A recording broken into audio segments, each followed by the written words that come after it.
الحمدللہ والصلاة والسلام علی رسول اللہ اما بعد۔ ہمارے نبی کریم صلی اللہ علیہ وآلہ آلہ وسلم سب سے زیادہ کامل اخلاق والے تھے، اور آپ بد کلامی اور بیہودہ گوئی اور فحش کلامی سے بہت دور تھے۔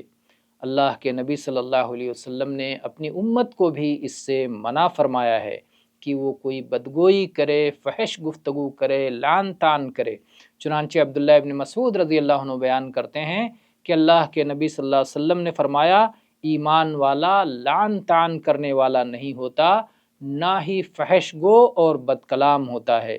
لیس المؤمن بالطعان ولا اللعان ولا الفاحش البذی۔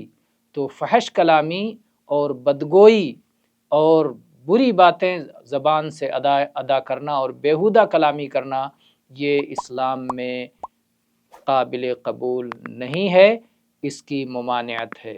واللہ اعلم والحمد للہ رب العالمین۔